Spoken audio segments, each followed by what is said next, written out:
Welcome to the Porsche Club Insider, your one stop for all things Porsche and PCA. Here's your host, Vu Gwyn, and the Insider crew.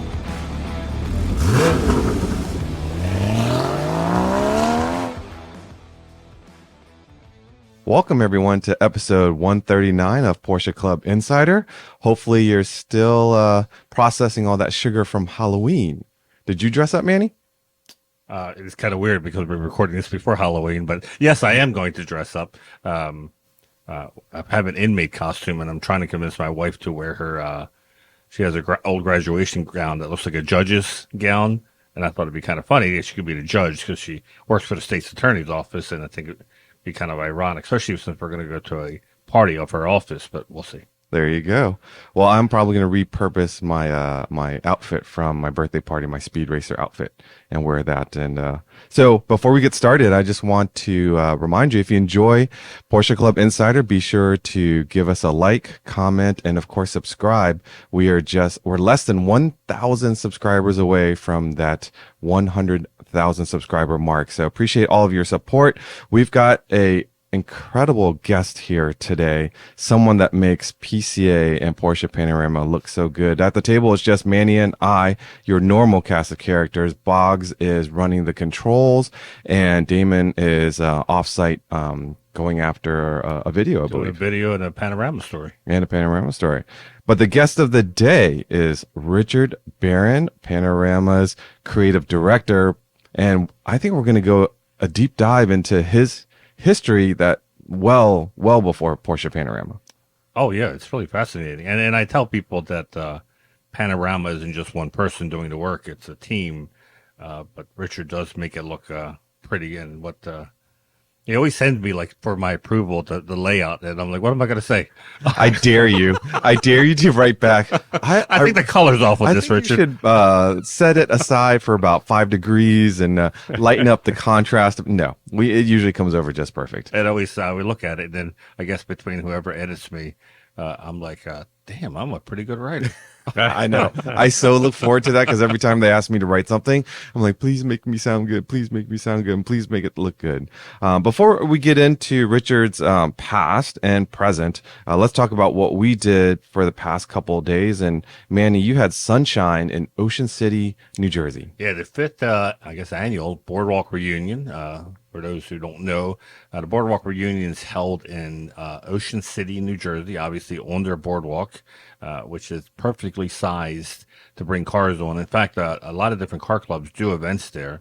Most recently, I think the Jeep Club was there and the Corvette Club. But with the Porsche Club, we had about 340 cars that showed up, almost 400 registered, but for whatever reason, people they couldn't make it. A lot of people register ahead of time, way ahead of time, so they get their spot. What I like about it is you got to get there like 3 hours to the airport where they stage all these cars, and then they are paraded by the police up onto the boards, and you have to, obviously wait. But it's like a big cars and coffee. Mm-hmm. People just hang out. For a lot of people, that's the best part of the whole day, is that just walking around talking to people, because by the time they put on the boards, it's 2 by 2, and it is so long that I don't think I've ever made it to the end of both sides of the boardwalk. I just get where the cars were parked. I only pick one end or the other and just never make it to the whole way. In fact, I watched a video where a guy did the whole walk just to see. I wonder who was the last car in. Yeah, and it was Bob and Ellen did a great job. And if you're in the area or you're from that area and you've seen this advertised, make a note to come next year. It is a lot of fun. It's my wife loves going to this. In fact, she volunteered for it, right? Yeah, it's on the staff. It was a reversal because I was her plus one. So normally she comes along with me for PCA stuff, but this time I was her plus one, and I was just benefiting off the fact that she was volunteering. And I know people come from far away, as Florida, Chicago. There was someone from Montana. And I joked, I said, this might be the first person with a Porsche with Montana plates that actually lives in Montana. Not a tax situation. Exactly. I said, because there's a lot of Montana plates there, but only one person I think that was from Montana. Well, it really helps that the weather was incredible. But what I love about it is it really, if you remember your years as a kid when you go to the beach and go to the boardwalk and all the stores, the food, the candy, most of it's open. Oh And yeah, especially on a nice day, the owners do open up all the stores and you can get that special pizza or saltwater taffy. very cool is, which I first time they did this, I thought, well, it's off season. There's no one going to be there except us. But when we got on the boards, people are lined up, and it wasn't just friends and family. It was just the city had done a great job of promoting this event. So by the time we came up on the boards, it was like Moses parting the sea. Nice. It was people lined up on both sides, waiting for the Porsches to come up.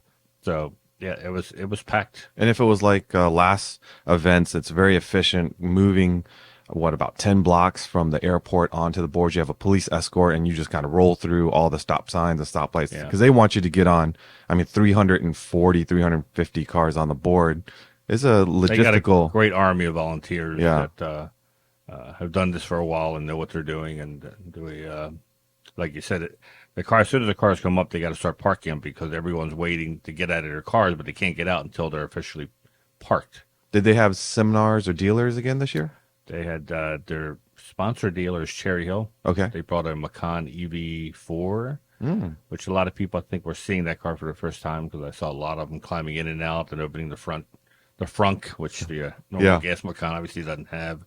And they were discounting a lot of boutique stuff they brought with them. And yeah, they had 3 seminars as well. So there's a music pier right along the boardwalk where seating for like 200 people, I think. So yeah, Nice, nice. Well, while I missed that, I would normally go to it if I'm in town, but I was graciously myself and National President Aaron Ambrosino. We were hosted by Pirelli and got to go to a bucket list event. yeah. If you're going to be hosted by Pirelli for anything, it has to be Formula One. Oh my gosh. I think I've said it before. My background is in logistics. And yes, I'm enamored with the racing and all of that stuff, but how that event happens and the amount of people and the strength of F1 marketing just is incredible. I don't want to make it sound traveling circus is not the appropriate way to say it, but it is somewhat a traveling circus That's what they call it, yeah. in the sense where you notice the people that are greeting you are top shelf folks and people. They have a little bit of an accent and everything is all the details. They are the same people. They pack it up, move it, unpack it, and then pack it up and move it and unpack it, and you can tell because they have everything moving like a Rolex as their major sponsor, right? Yeah. Wow, you're pretty good. You could be like a NASCAR driver How's that? working in sponsors. Your regular speak. Yeah, so that was an incredible experience, and seeing the cars, seeing the racers. You're gonna laugh, but the person I was hoping to see the most was Gunter, because I was like, I Finder, wonder yeah. what's Gunter doing these days, and he was there on the microphone. Word on the street is there might be something that's coming together that we'll see Gunter on a regular basis, which would be kind of cool. Yeah, I think people after Drive to Survive would love to see him and Danny Ricciardo come out Oh, and Ricciardo, yeah. also some part of the F1 scene. Yeah. So See, everyone at Boardwalk Reunion was asking for where you were, and I said, "Well, he's down at Coda," and they would look at me. I'm like, "F1 race at at Texas." And they're like, "Oh." I said, "Yeah." I said, "He's actually more interested in seeing Sting and Eminem." I was, however, I passed on it. I didn't go. We had an opportunity to have meetings and events with Pirelli representatives and actually some bigwigs in the industry. The Tire Rack family, Discount Tire was there, SRO was there. So yeah, I did the business thing as much as I would have liked Eminem and Sting, but yeah, I know where I should be.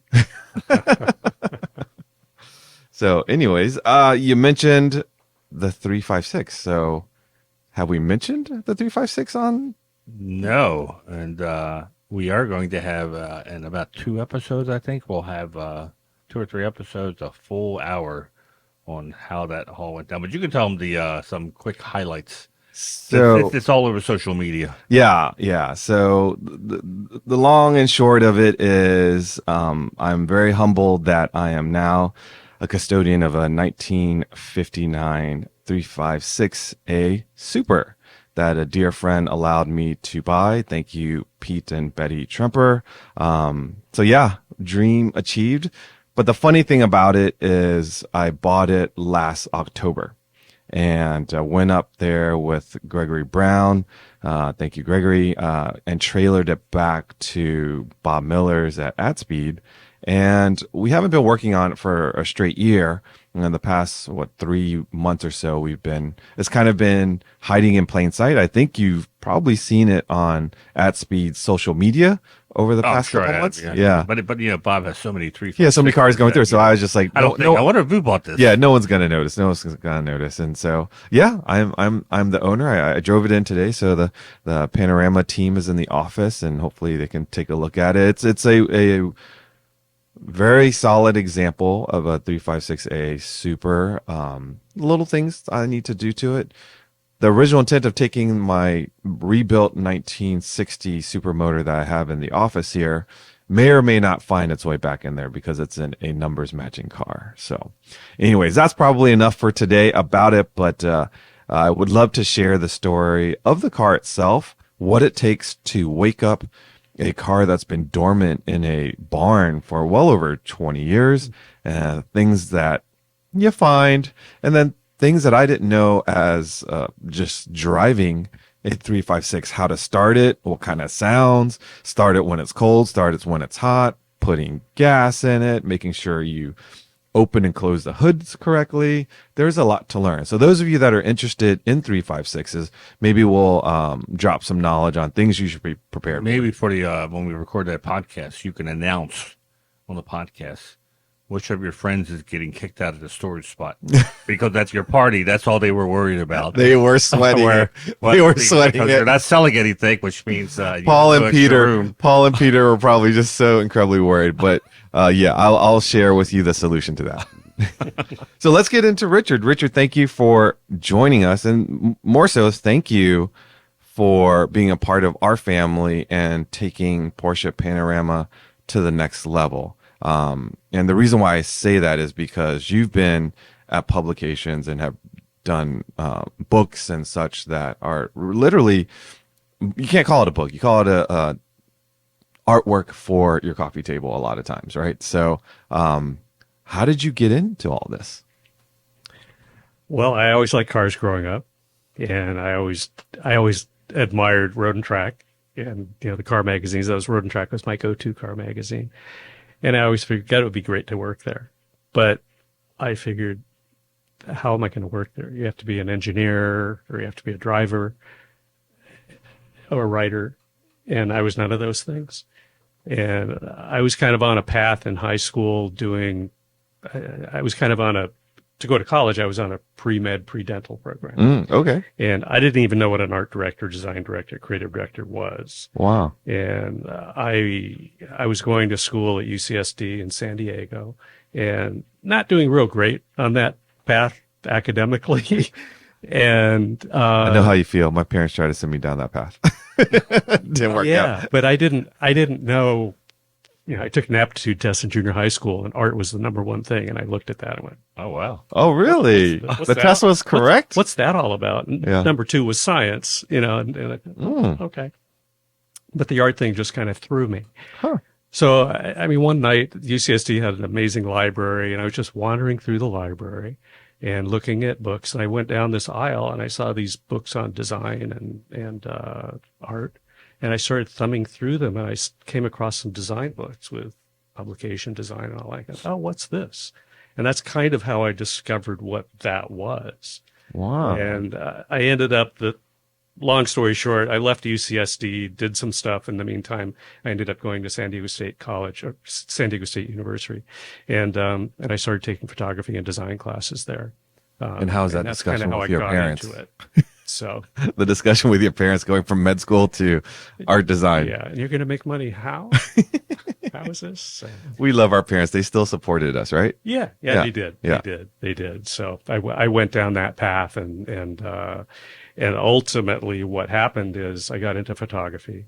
I did one of the classes I took at San Diego State we had an advertising class, and we created a magazine, created it, sold advertising for it. So it was a practical experience in that class. I took photographs at the Long Beach Grand Prix. I ended up selling one of those photographs. I submitted them to Road and Track. They ended up buying one of the photographs as a lead Oh, wow. Wow. for the Long Beach Grand Prix. How story. old were you when you did that?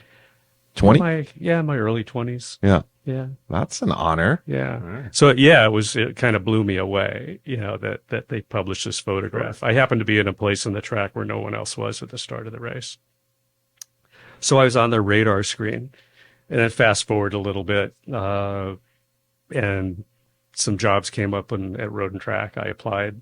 I was on their radar screen, and I got hired there as an assistant art director. Now, you were in San Diego at the time, so Road and Track was where? Newport Beach. Oh, okay, so not far. Yeah, it was a tough move. So yeah, I moved up to Newport Beach Wow. from San Diego. So yeah. I did not. Did you know Road and Track was Newport I was Beach? about to say Michigan. Yeah, I was Seemed gonna- like yeah. They all went to Michigan. No, we were in Newport Beach. Road and Track started in New York, moved to California. John and Elaine Bond built a building on a bluff overlooking the Pacific Ocean.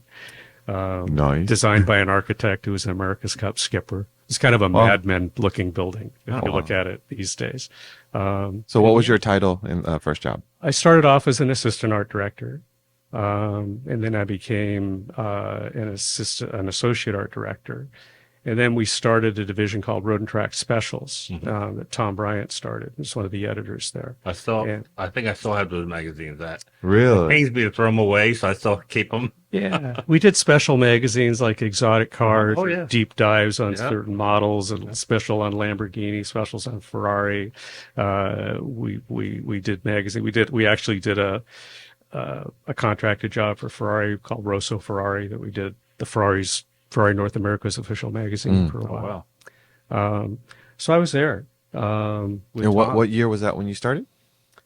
I started at Road and Track in 1980. 80? Okay. And Road and Track Specials was 3 or 4 years after that. Mm. Now, how many people were working at Road and Track offices when you were there? Oh, gosh. I have to count. I was never good at math, which is why I didn't do well with it.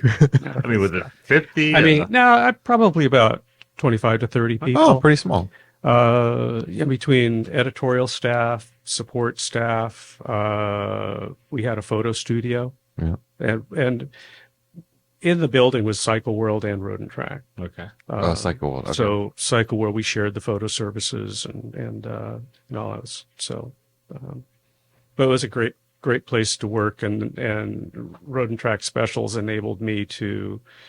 I went from being an assistant art director. Bill Mata, who was at Road and Track for years and years and years, legendary art director and illustrator, he hired me. Then I went to work for Tom Bryant at Specials, and I kind of had autonomy to kind of do what I wanted to do. I got free reign, so I was able to kind of grow and blossom and do, without any other filters. So that was a great training. Was that less ground. stressful than working on the monthly magazine? No, so I left the staff of Road and Track. So it's interesting because if you go back and look at the masthead, there's a number of years where I fell off the masthead of the regular magazine and was on Road and Track Specials masthead. Oh. So yeah, because somebody looked up something. Yeah, I think it was actually when we did, which we might talk about later, World's Fastest Cars. I was actually working for Road and Track Specials when we did World's Fastest Cars. So you won't see my name on the masthead at Road and Track during that period. But I wasn't. We were kind of the same family. It was just there wasn't room on the masthead to list everybody in the Road and Track Monthly. So when as the art director, creative director, are you working off what the editor is telling you they envision, or are they saying you give us some ideas, how it should look? Well, I've been coming up with story ideas. The nice thing about working at Road and Track was it was very inclusive. That ideas came from the whole staff. It was kind of that whole ethos there. It was like everybody got in the test cars. Everybody drove the test cars. Everybody was required to write notes about the test cars. Everyone could collectively come up with ideas. And in that collective group of enthusiasts, I mean, you can imagine in that environment where you have the budget and the wherewithal and the gravitas because of the name of Road and Track, we all kind of came up with stories and developed them. When it came to actually doing the story, I mean, typical to what I do now with Panorama, I'd get the copy, I'd get the photos, I'd assign the photos, I'd go out on photo shoots with the photographers and work with them on the photos, and I'd put it all together. And then there was the back and forth of the editorial process. So my publishing days go back to like the early 90s, and with what they call blue lines, where you had to like approve blue lines. What were the tools, and what was design like on a daily basis in the early 80s? Well, I'm really old enough to remember when I started. We did paste ups. Yeah, what? Well, I love it. So We was gonna get an education. we had phone booths. Yeah, phone booths. Phone booths, yeah. So we'd send the stories off to a typesetter. Mm-hmm. A typesetter, someone would input the story and send us back what's called a galley, and it was printed on a piece of paper, and we would wax the back of it, and we'd cut it out. We had a T-square and a triangle, and we had a board, and we'd paste it down on this board, and that was the copy, and we'd indicate where the photos would go, and we put in position photos, and then we take all of that, would get proofread. We had overlays over the top. People would make notes. That's completely analog. That's how we used to do. Totally analog. We used to do the region newsletter Really? that way. Same way. We had these boards. That's how it was done. Yeah, it was cut, and then but we handed the boards to the printer. Yeah. Yeah, and you had to make sure that page like 6, you had like a test on, because it wasn't like page 1 and 2. Right. You had to, like, page 6 would sometimes be, I don't know, page 12 or page Right. 18, so you had to give it in the correct order. Otherwise, when they printed it and it finally came out, it wasn't turning in the same, order. They print on a big sheet. They still do that now. Right. They're called impositions. You print on a big sheet, if you can imagine, your page is, say, 8.5 by 11. Well, they print on something that's multiple sizes. That would be like a 32-page Then trim it down. Yeah. front and back. But you'd have page 14 facing page 5, page 7 upside down. So when they fold this thing up, That's all right. fold the whole thing up, and then you ended up folded to an 8.5 by 11 plus. Then they trim off 3 sides of it, and they bind it in. So the proof that you were submitting, the board you were submitting, that was like the proof. And they copied that? That was the actually artwork. They photographed that. They photographed They made negatives, and then they took the photographs and they separated them into cyan, magenta, yellow, black. Wow. They printed with they still print with 4 different plates and stuff, but it's, so it's a very analog. Back then, there wasn't email, so there was something wrong.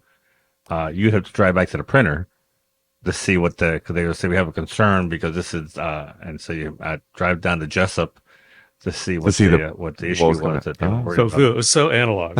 Yeah, so analog. We would paste this thing up, and we'd have, one big sheet, and here's your story on the page. Editors would read it. They say, that should be IE, not EI. So you need to change that word.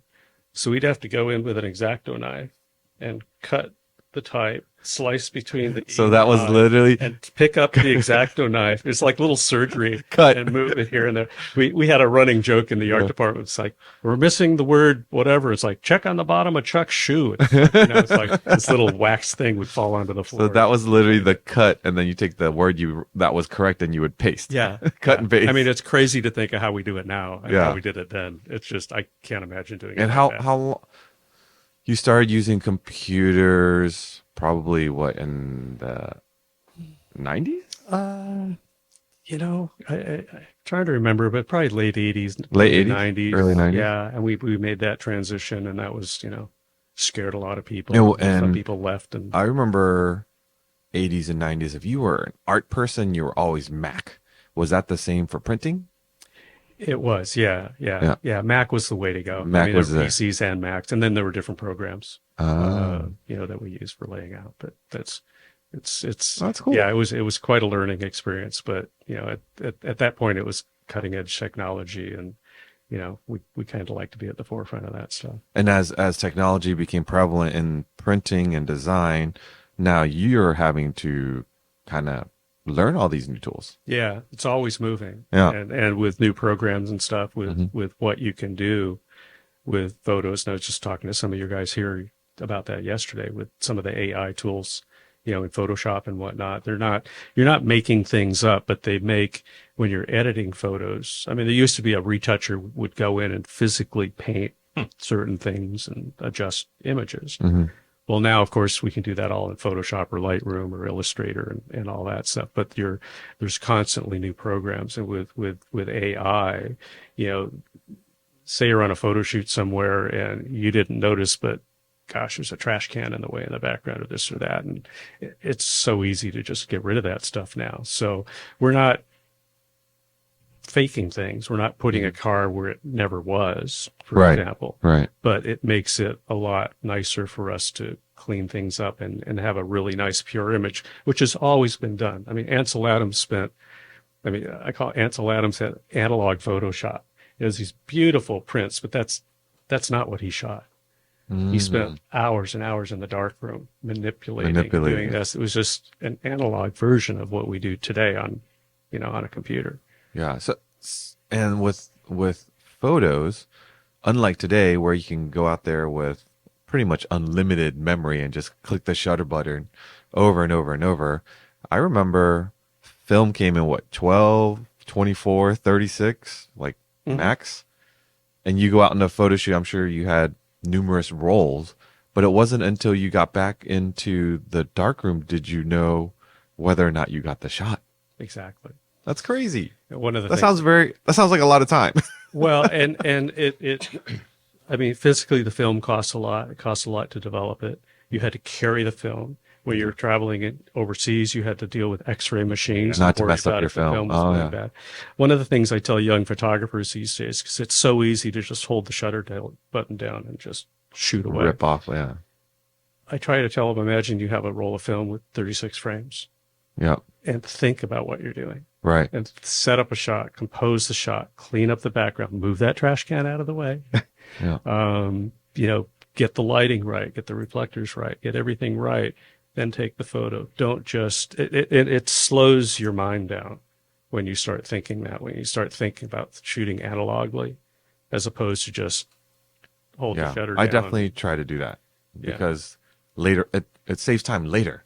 Because when you go back to review everything and you have to review 20 versus 2, well, and it takes forever. Yeah. You have to look through 20 shots. Which one's the best one? What's different? What's not? So. Let's talk about a story that I think Manny mentioned to me that I had no idea, and it had to do with Ruf. Well, I didn't discover it. I forgot who told me, but it was like one of the cars that everyone knows of, and we assumed that Ruf called it Yellowbird. Never gave any second thought to it. Yeah, because it's obvious I don't know why. if it was Rob Sass or who told us that it wasn't. You told me. It wasn't, but I told you because somebody told me. But he said it wasn't Ruf that called it. It was called a CTR, I think, right? Mhm. That's what it's called. Ruf CTR. The first one of, and if you know what we're talking about, just Google Yellowbird or Nürburgring Ruf, and it's probably one of the most famous videos. And back then, Fascination? it was Fascination. Yeah, the Nürburgring. It was VHS. Yeah. I watched came that out way over and before there over. was YouTube. Stefan Yeah. Rosser, or whatever his name was. Yeah. And so for a lot of people, they discovered this track called the Nürburgring in Germany, and this company called Ruf, and then this car that was called a Yellowbird, which obviously because it was yellow and it was sideways most of the time in every corner. But it turned out you named it Yellowbird. Well, that's what I'm told. So You gave the name Yellowbird to Yellowbird? That's what I'm told by Louis Ruf. Yeah. Wow. Yeah. So it's nearly 40 years ago, right? That we Road and Track did a story called World's Fastest Cars. Road and Track kind of invented that. So it came up with a little different story ideas. So and everyone knows about those stories now. We went to Erlesine, Volkswagen's test track in Germany, and we invited Ferrari, Lamborghini, I think Isdera was there. There was some some other tuner cars there. There was an AMG Mercedes. And Lewis shows up with this little yellow narrow That was a body. prototype too. Yeah, it's just, yeah. And it's like, here's this yellow car in amongst this sea of Ferraris, Lamborghinis, all these crazy exotic cars. And it was a cloudy, rainy day when we started. And there's this yellow car sitting there, this tiny little yellow car. And so it's funny.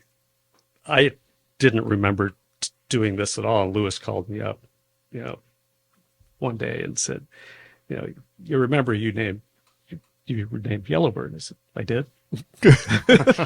Because I'm good. It was kind of a casual conversation. Yeah, it was you. I said, no way. He said, yeah, it was you. I said, really? He said, yeah, I was there. Oh. So we were all standing around. As I kind of remember, Peter Egan was a writer.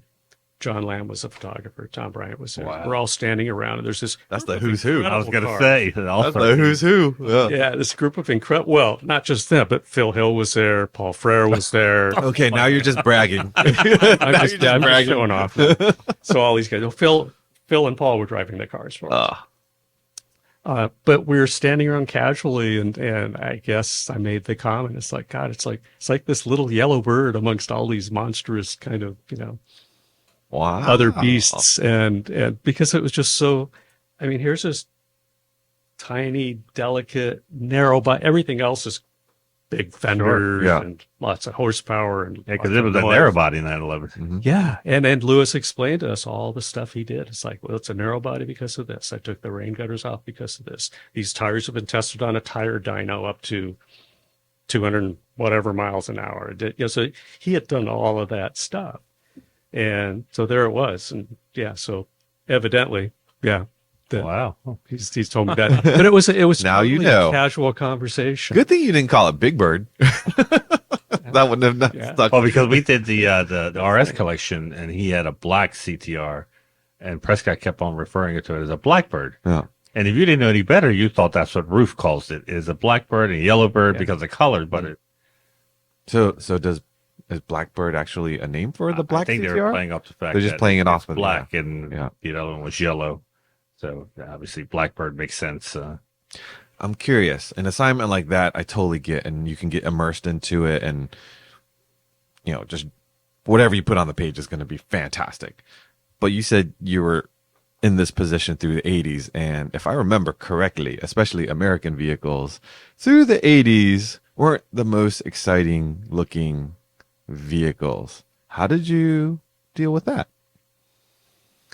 Well, I mean, road and track, we didn't do everyday cars. So, I mean, if it was American cars, we'd be doing Corvettes, Mustangs, Camaros, I mean, special cars. So we weren't doing minivans, and we weren't doing trucks, and we Wagons. weren't doing any of that stuff. So, I mean, they evolved, and one thing I learned, because when I kind of started my work at Road and Track, I liked Alfa Romeos. I owned Alfa Romeos. It's like Alfas are the best cars in the world. Nothing else matters, that sort of thing. And or Ferraris. I was very much into Italian cars. Uh-huh.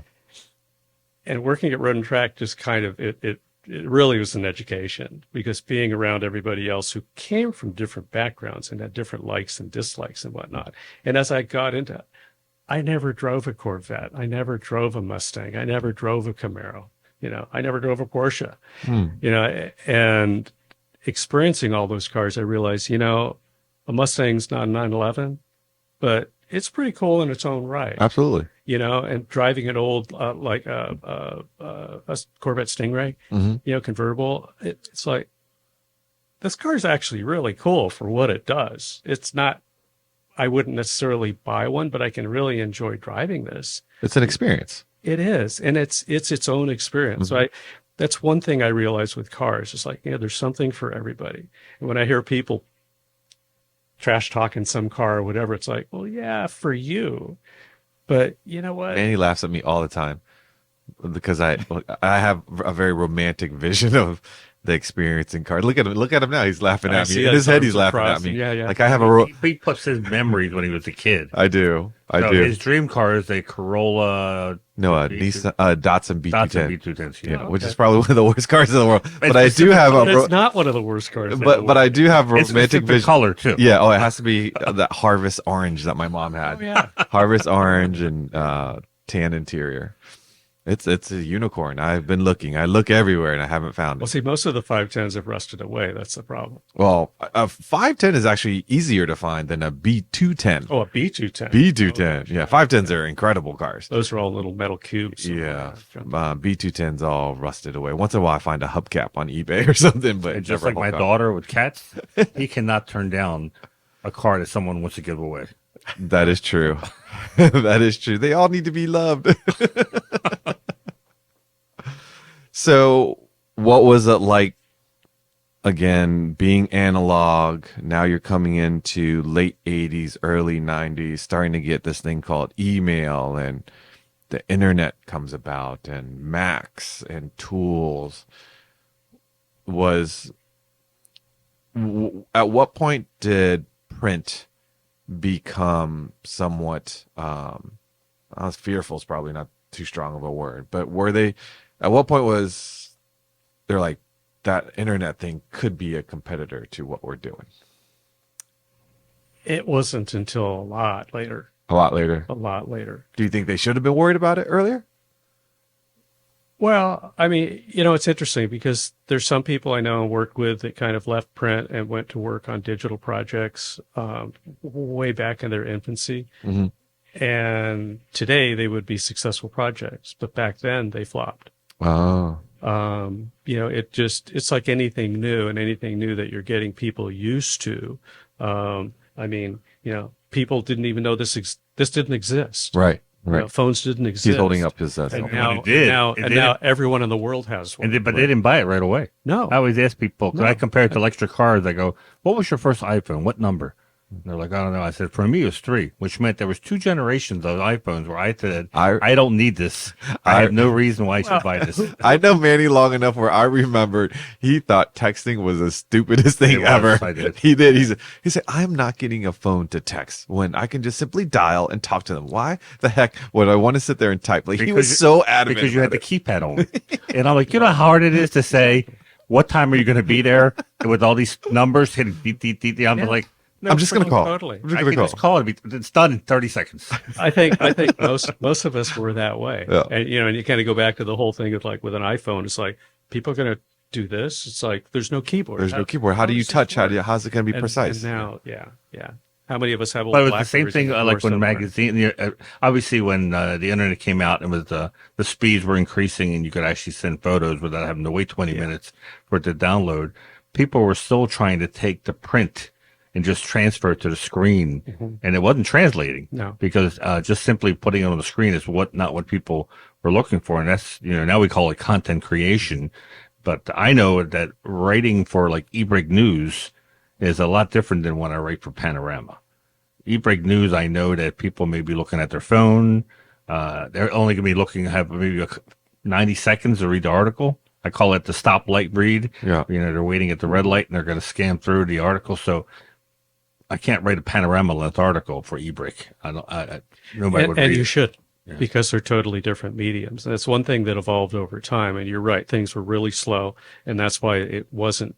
It's like, well, how is this going to be better? I mean, at Road and Track, when we switched to computers, I held off for a long time, not because I didn't want to do it, but it was because it needed to do what I wanted it to do. So I would talk to our supplier and say, can it do this? Can it do this? Well, it can do this, but it can't do that. It's like, okay, come back when it can do that. And that process went on for a period of time until it got to the point, can it do this? Yeah. Can it do this? Yeah. And I went down my list and it could do all those things. And at that point I said, okay, we're going digital, but because it improved what we were doing. Before that, it was a hindrance to what we were doing. It made everything we were doing slower. But then it got to that point, and as it all improved, at the beginning of days of the internet, everyone was trying to let's do a magazine online, because we hadn't thought through that process of everything you can do. Fast forward to today, it's totally different mindset Right. to what goes in print as to what goes online. And the kind of things, and car magazines used to be about news. People used to get Formula One race reports. They used to wait 30 days to read about it. Oh yeah, I remember waiting for it at the mailbox. Now it's like, don't look at your Instagram account if you don't want to know who won the race. Right, right. So it took a while, but it evolved over. But a period you know of time. what hasn't changed though? If someone can write, or someone that writes and then you edit and make us sound good, that's the difference. No matter what medium is, if the story is good and well written and you feel like you can hear that person talking, or the chunk of information you're reading about you've never heard before, like that hasn't changed.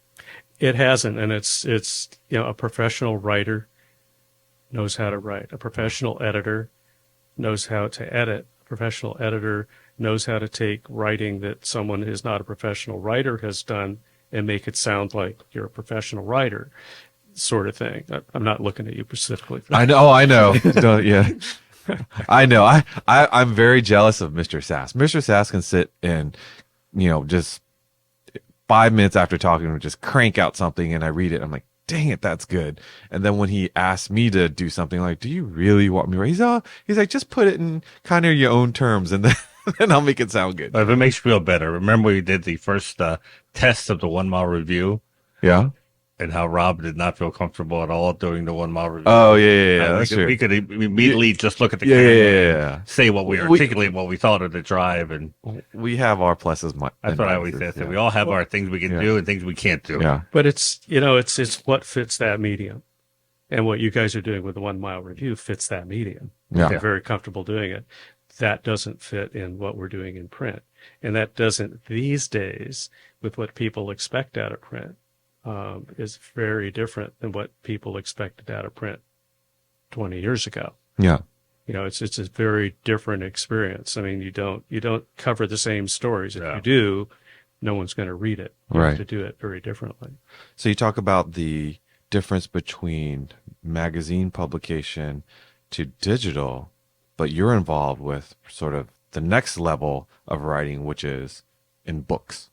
And how is that different day to day? How do you fit that in? How does one talk or sit there and think enough? That again, if Rob blows me away, the work like you and Sean do and write books, multiple copies, and that's so much content. I can't fathom because I got to write focus. One article about one car. Yeah. 2,500 words. And it takes some time to build that article and you rewrite, get it. And I'm thinking a book. Oh my God.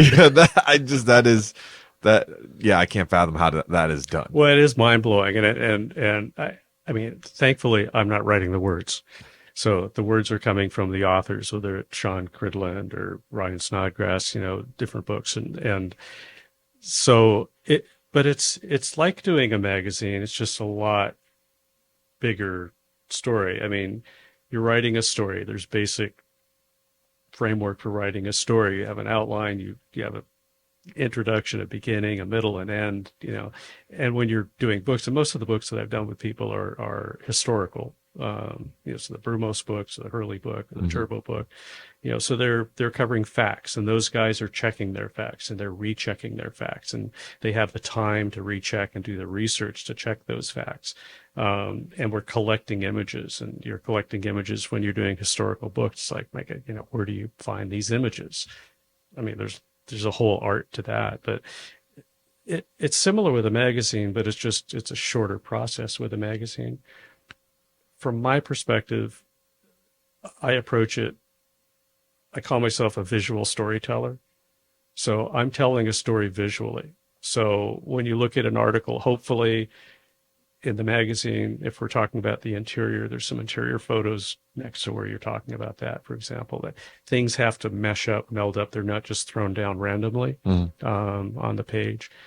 The processes are the same. It's just one is a lot more involved and takes a lot longer, depending on the size of the project, for books, for example. But it's the same process. It's just a very arduous process with books. I see what Bogdan and Damon go through, even myself, when we're writing articles and have photos and the file sizes. What kind of computer do you have to be able to do 500 pages and file sizes of high res photos? I work on a Mac, and have a lot of memory and work on, there's different ways of working these days where, we're to store information and all that.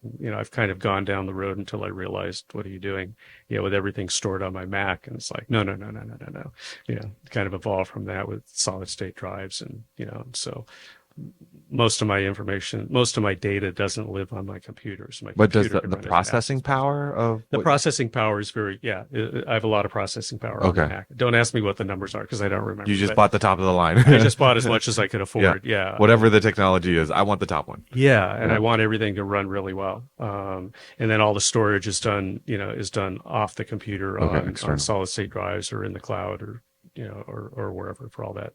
But organizing all that stuff, editing this stuff, that's the one thing with the magazine. You have to really edit down to a certain length. With books, you have room to grow and all that, but you still just don't want to go on and on and on and on. I mean, you're still telling a story. Would you mind taking our listeners through sort of the schedule of an issue of Porsche Panorama and ideation to when it actually hits the printing machine and then goes off into the mail? Because it's well before it lands in the mailbox. Like you're here this weekend in the national office with the rest of the Panos, key Panos staff, and it seems like you're talking about next year. We are. We're here. We're here for planning purposes. Yeah. So we're here looking at all the stories that we have already standing by. We're looking at stories that authors have proposed, photographers have proposed. So we're looking at all of that, and we're trying to figure out, okay, what stories are new and fresh? What have we done that before? Throw that out. We've never done this. Where's that car? So it could happen in a short period of time, but it could also just take, for example, what we just did is we've been planning the design issue, which is in January. The January issue. Yep. And we started talking about that story, that package. This one's kind of special, very special. We started talking about that package last February.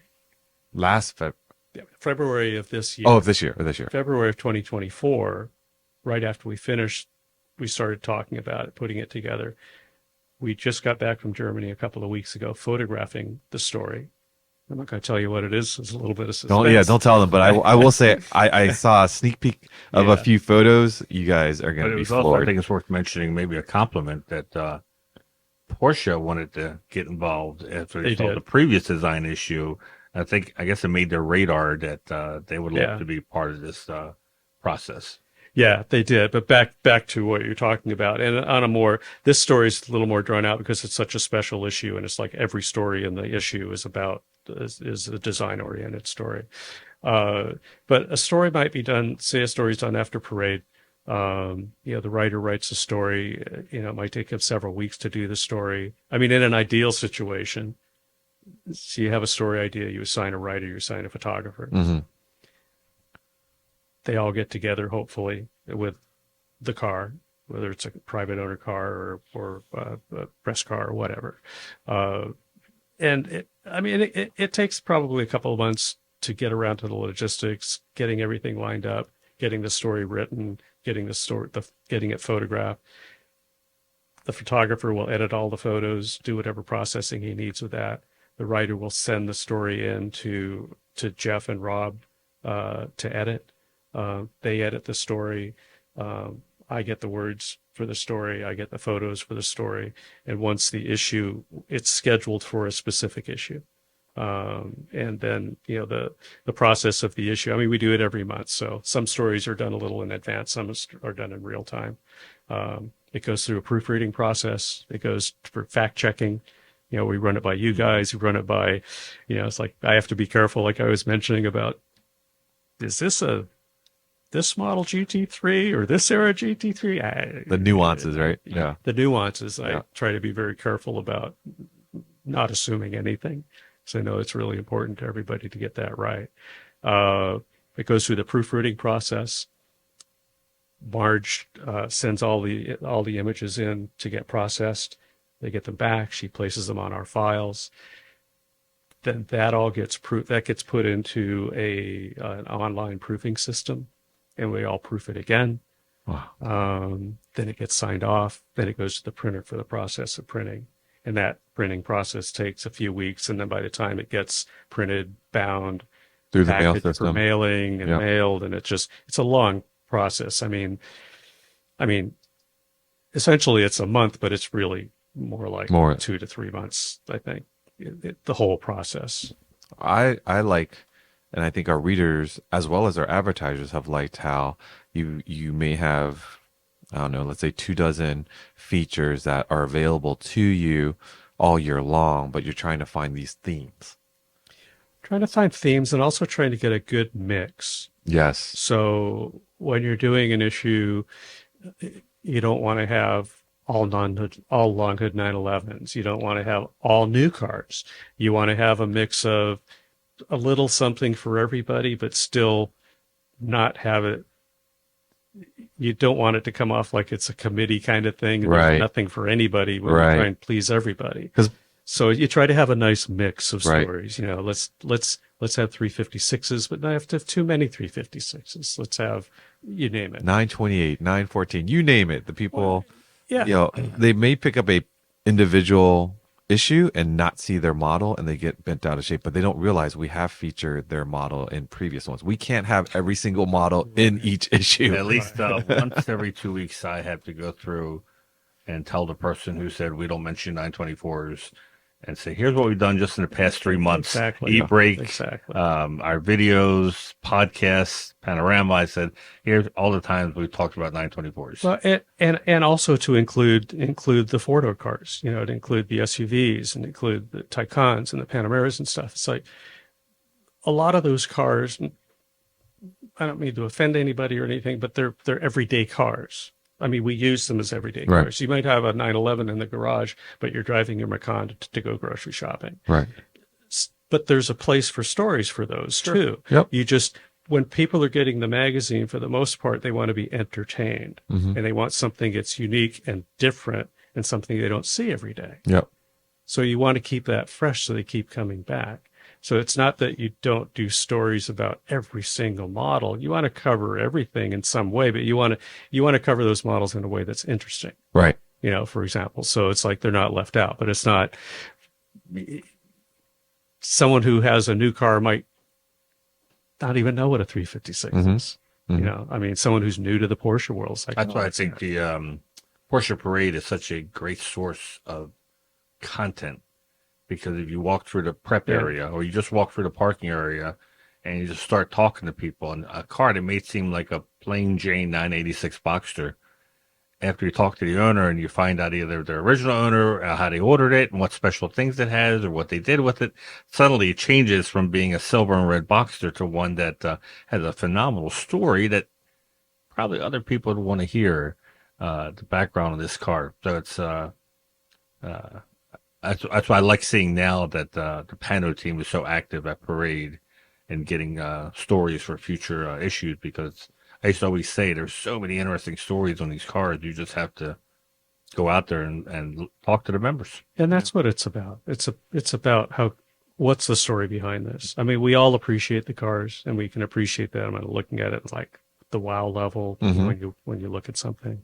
But what's the story behind it and trying to dig into the non-obvious, you know, part of it and not a story that's been told before.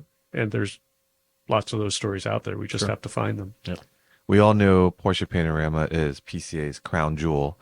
For the most part, most people join PCA because of the magazine. When you came on, was it July 2013? That sounds about right. Yeah. And you were part of the redesign, Yeah. I actually got hired to do the redesign right? only. And maybe Manny can, for those that don't know, Panorama was very different compared to what comes in your mailboxes today.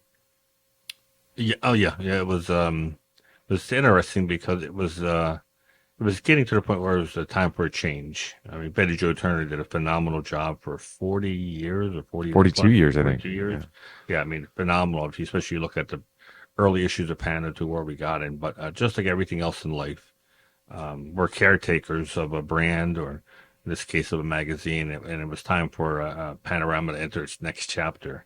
And so we brought Pete Stout on because we didn't know anything about publishing or magazines. We just knew that the members wanted a change in the way the magazine was. And we pretty much left it to him. And I think he brought you on. He did. I remember you saying, I want to bring on Richard Barron. And Yeah. he's available and it'd be a great opportunity. And we were like, okay, sounds good. And and taking it from a very romantic size, which for me, even back then, just like when you were adamant about not wanting to text, I was like, I wasn't sure. Like I knew the benefits, and we had to study this. The executive council studied it very well, and Pete did a great job, showing us what the potential was for but the 98% of our members did not want to change the size. 98%. But I always tell people to be careful with surveys. Yeah. Because in the surveys, the members did not want to.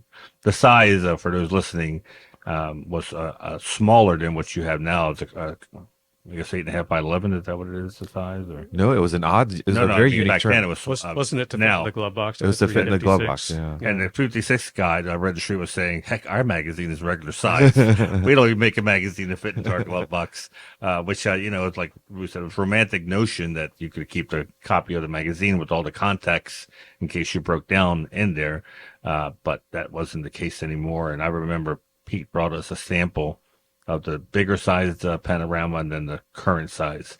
And it was a no-brainer. We were like, we don't think one member is going to complain about, a bigger magazine. And it was a quick decision. There's only one major complaint once we moved to the new size, and it's where people were wondering how they will continue their collection. The slipcases were not the right size, so we had to make slipcases for a while. I think we still make slipcases for the new size because their collection would be different than what they've been collecting. I don't have the space to store all of Panorama. And for those listening, we have it online now. Yeah. So you can, you don't have to pull off the bookshelf, the old ones. You can look at all the way to 1955, the first one online. So my last question for you would be is where do you see print publication in 10 years? Well, it's an interesting question because it's been evolving to the point where I think magazines like Panorama have a very special niche because we're not a general interest magazine. We're very vertical, very focused, and getting a magazine in print. It's interesting because I talked to some younger friends that very digitally oriented, and some people that have live in the digital world, and game designers and stuff that have had to do some illustrations for me in the past, and they end up in print. And these guys are like, these are guys who work on these games that I'm not a gamer, but that are these really well-known games. And I printed like a future car design in a magazine, and it's like, they are blown away. It's like, because it's more permanent. Yeah. It's such a different experience. Sure. But because we can do such a curated experience to an audience that we don't have to worry about newsstand sales. Everyone who's a member gets a magazine. It's very focused. It's kind of like in the digital world, it's like an oasis from social media and digital. It's something that sits on your coffee table when you look at a cover of Panorama. Our goal is like, you want it sitting there. You don't want to put anything on top of it. Yeah. It's like a coffee table book. And next month there's another one. But the experience is it's such a different experience from being on your phone all the time. So I don't see it going away. I see it needs to continually evolve and adapt. You can't just keep doing the same thing. You need to think differently about stuff. You need to evolve. You need to kind of think ahead of where your reader's thinking, because it's just human nature. If you change something, most people don't like it. But then after you do it for 6 months, they don't like it if you change that. So people will get used to it. It's our job to kind of keep ahead of that curve. But I think there's always a place for print if it's done the right way, if you're providing an experience that they can't get anywhere else. And print is a very calm thing. It's something you do by yourself. You're not on the phone interacting with other people. You're not watching TV or on your computer screen watching a show, with all of that. It's like reading a book. It's an I mean, experience. how many people Yeah. actually read a book as opposed to reading it on your iPad or a Kindle or something like that? Who carries a book on a plane with them because it's too heavy? It's like, well, I read it on my iPad, Yeah. sure. But I like reading a book if I'm, What I like about it is it keeps you focused. When you're reading things on your phone, you're very easily distracted because a text pops up, an email comes up, or an ad from Facebook comes up, Yeah. and you get distracted. But when you have the magazine sort of be a time capsule of a story that we want to share with you, when you dive into that issue, it keeps you in that lane until time is up, until you decide to close it. yeah. And that's cool. Right? There's no reason for Manny to have that analog watch on his wrist when his phone tells perfectly good time. But it's the feel, it's the experience, it's the beauty, it's the photos.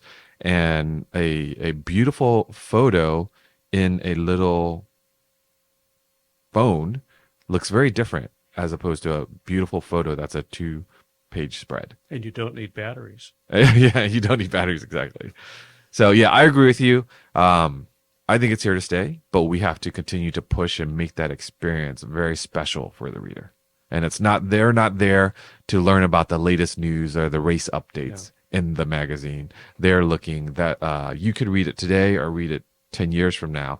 It's still going to be a wonderful experience. I think the only thing that changed that I don't miss is classifieds. So Yeah. classifieds used to be the number one thing people looked at in Panorama. I don't get it.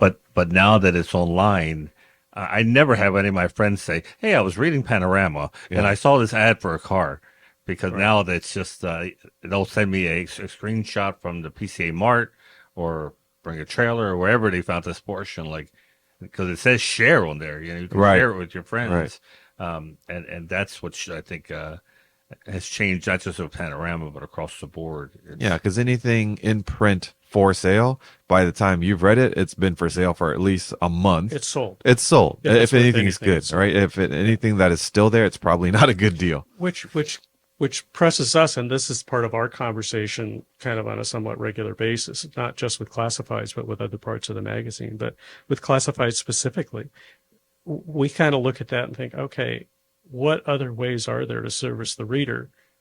Give them information that's in that realm, but do it differently that is more relevant. So we're constantly thinking of things like that. It's like, this is so old school. Sometimes old school's fine, 356, right? Yep. But it's how do you in print do this so that you're giving people great information about why are they really looking at it. When someone looks at an ad I've been looking at ads for Cayman-S's. It's like, okay, I look at the ads. Where's the high price? Where's the low price? Mm-hmm.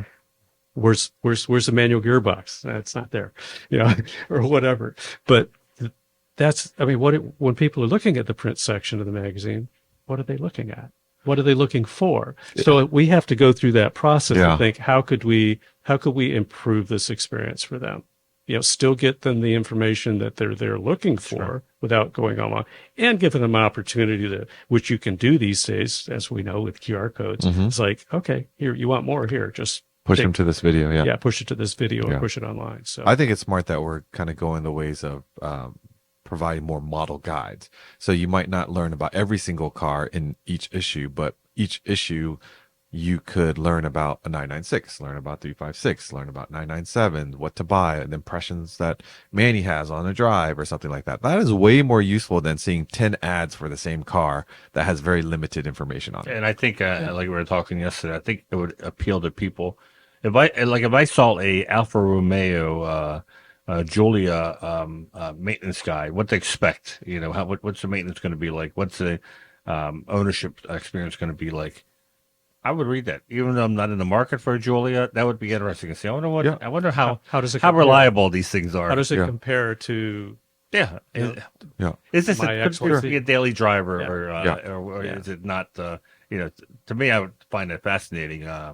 Versus just looking at ads of Julia's. Yeah. It would just be something cool to. I agree, and that's what magazines can do, is they can curate that experience for the reader. So it's understanding what is it the reader's looking for. Mm-hmm. Why are you really looking at this? Yeah, but that's part of the process that we go through when we talked about in 10 years where you're going to be. That's kind of a constant thing that we on the Panorama staff we evaluate at least once a year. Formally, like coming here and going over stuff like that and talking about future stuff. And we've been talking about some things that are kind of exciting moving forward that hopefully will resonate really well with the readership and whatnot, things that are new and different ways to engage. So we're constantly molding that little bit of. Well, I caught some brief discussions and what you guys are cooking up in the conference room there, and Rob has given me heads up, and I'm looking forward to those things. And as Manny said, sometimes people are averse to change, but we're tweaking. We're not changing. We're tweaking to make it better. Just like for Porsche. We're evolving. Evolving. Not revolution. And that's what it's all about. It's just sometimes it's good to do something just totally different for shock value, but you're not doing it just for shock value. Yeah.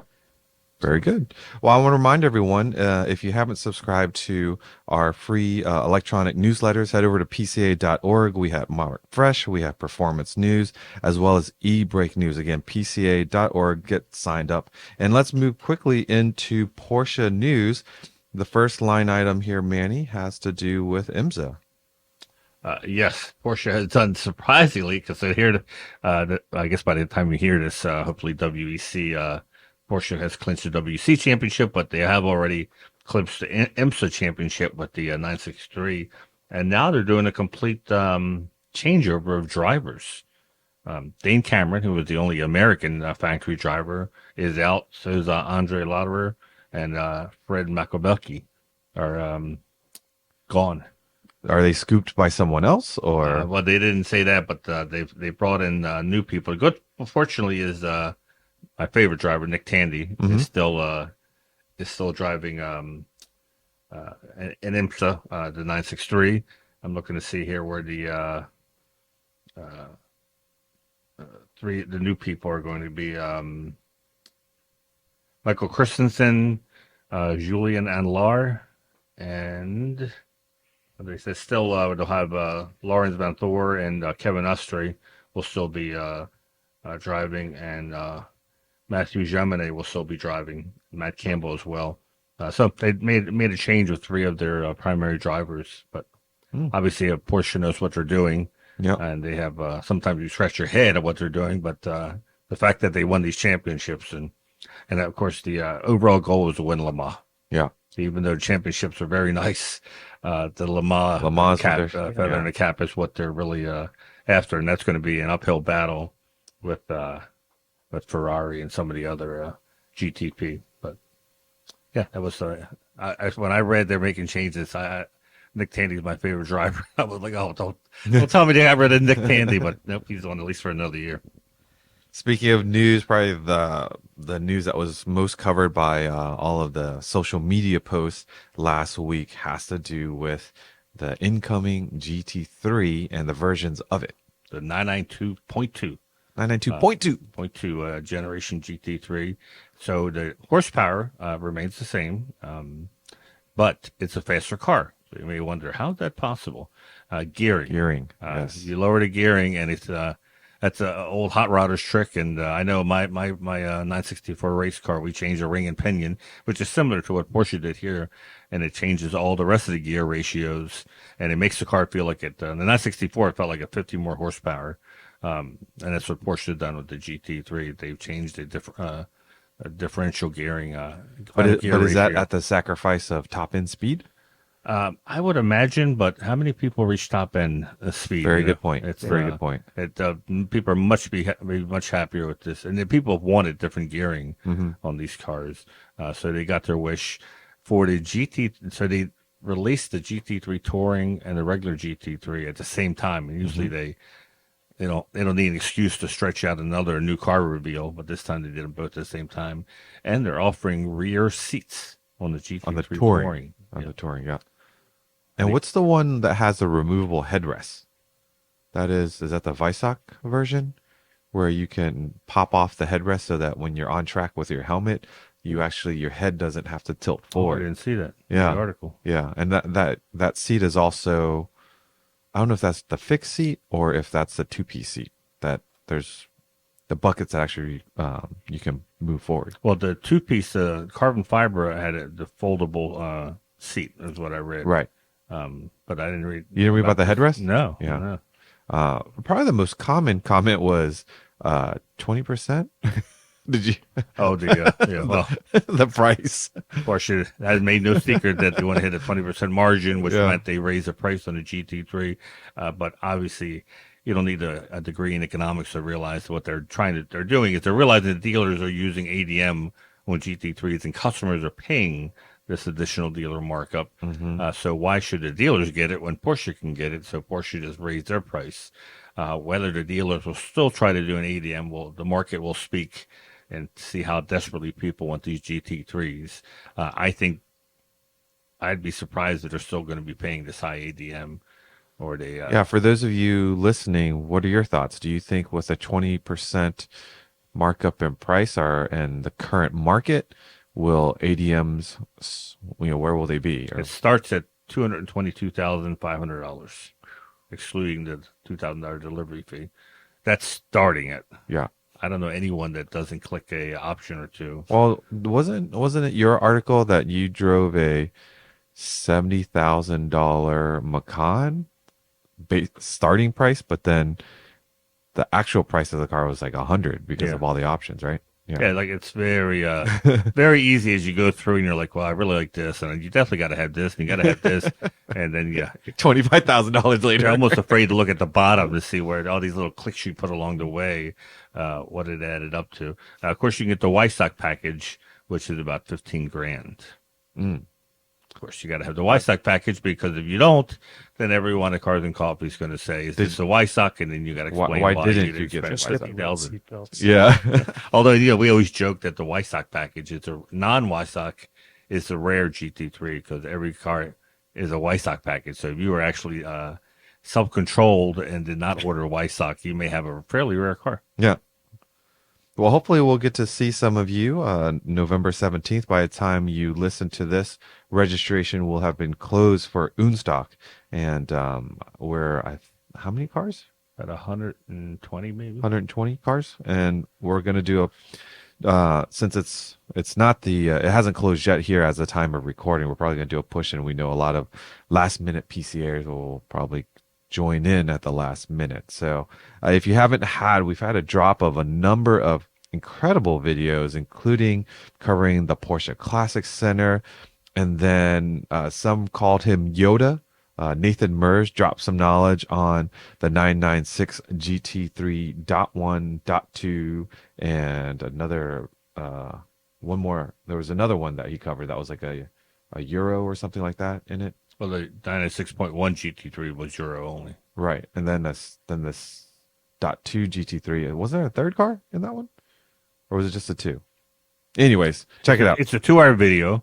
Yeah. So you can either watch a Netflix series or GT3. It's actually, as we record this, it's the second day of the video, and it's doing phenomenal. I think it's going to be hitting close to 10,000 Nathan views. does what he does well, dropping every little detail. If you wanted to know details on 996 GT3s, this is the one to watch. And the previous podcast episode, if you haven't watched it, was with Peter Smith, Confessions of a Dealer Technician. And Peter's very open, very frank about what he thinks Porsche is doing right, what he thinks they're doing wrong. So if you haven't listened to that, that's also been getting a lot of high praises from the listeners. If you're looking to race with individuals but not on the street and or not on track, and maybe you're putting the car up for the winter, try PCA Sim Racing. We have a new title sponsor coming that I will announce our next broadcast here. If you're looking for some PCA Insider swag, head over to PCAwebstore.org. We have bottles, we have mugs, we have t-shirts. But if you're just simply looking for a PCA Insider decal, you can send us an email at podcast@pca.org, and we will gladly send you a pair of those to show off on your car or your toolbox or wherever you might want to stick a decal on. Manny, anything else before we wrap up this one? When you send a request for a sticker, remember to put your address. Oh yeah, we need to know One where of the emails was, I want a sticker. That was it. we need to know where it goes. We can download you photos of the sticker, but if you actually want a physical sticker, we need to know where to mail it to. And hopefully by the time this publishes, but just in case it doesn't, be sure to, again, to like, comment, and subscribe, and get us that much closer to our 100,000 mark. Richard, thank you for joining us, and thank you for all the hard work that you put into our crown jewel, as well as other special projects that we send over to your way, because without you, we wouldn't look as good as we do. Well, thank you. I'm happy to do it. Folks, thank you for listening. If you aren't currently a PCA member and you own a Porsche, grab that VIN, head over to PCA.org and get yourself signed up. If you're looking for a Porsche for your driveway and or garage, we have the test drive program. You can sign up where we'll unlock some resources for you to find your favorite Porsche. Remember to follow our podcast Instagram page. Behind the scenes photos, videos, Porsche Club Insider, all one word. You can send us a message or email at podcast@pca.org. Until next time, stay safe and we'll catch you down the road.